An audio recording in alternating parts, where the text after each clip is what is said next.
There's no place like home. In the game of baseball, this is a significant statement. Baseball is a simple yet sophisticated game.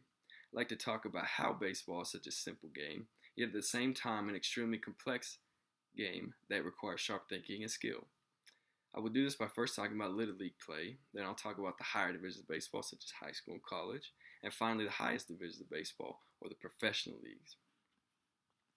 So let's talk about the elements and structure of baseball real quick.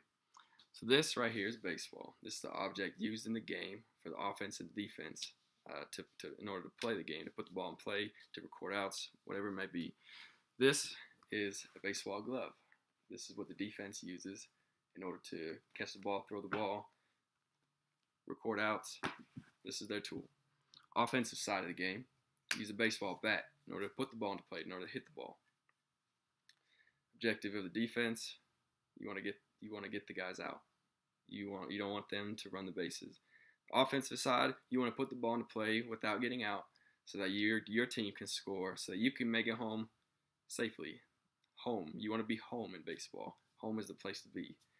So let's quickly talk a little bit about Little League baseball. This is where you start to learn the game, the fundamentals. This is typically from ages 5 to 12. Younger kids, this is very simple to pick up the game. So as you progress, you get older, you go to high school, you go to college. So let's talk a little bit about high school and college now. High school and college, so signs and situations, these are more relevant in high school and college as you progress from Little League to high school and college.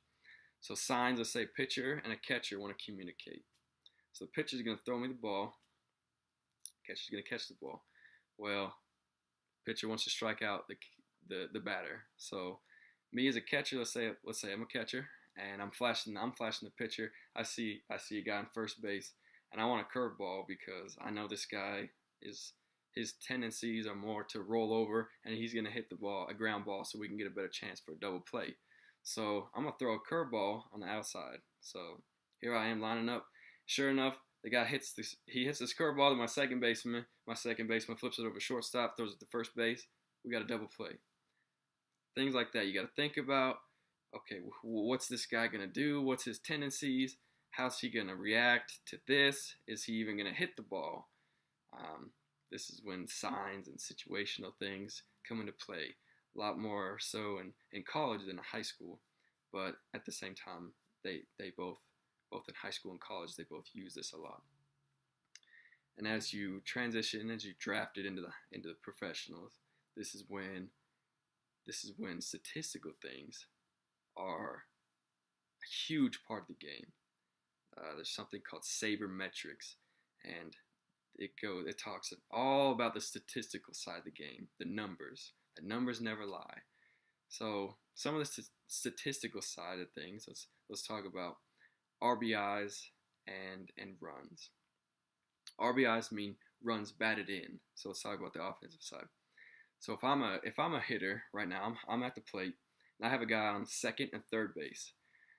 Me as a hitter, my thinking of this is, where am I going to put the ball in order for my team to score? So I should expect an off-speed pitch. I want to expect an off-speed pitch. There's one out. That means the defense is going to play a little bit more conservative. They have a higher chance of us scoring right now, so they're going to play a little bit more conservative. So I'm expecting an off-speed pitch. So you might throw a curveball on the outside of the plate. Well, with that curveball, I'm going to take it to right center field, and I hope that it drops in order for my two guys to score. So that's going to be on the complete opposite side of the field. These guys are going to be coming in this way. It's going to be way over there, the ball to be thrown in. So I have a better chance of scoring. Even if it's caught in the air, my guy can still tag up and score. That's a run batted in. I just batted in that run. Our team gets a number on the board. We get an extra click, and gives our team a better chance to win. So I'd like to conclude this informative speech with a quote from Hall of Fame outfielder Dave Winfield. He said to the people out there that baseball is a simple sport, but it is a complex sport. It is never easy. Baseball and its structure in many ways is quite a simple game, but at the same time, it is quite a sophisticated one. The higher level of baseball a person plays, the more complex it becomes, requiring sharper thinking and skill as one progresses through the different levels of the game.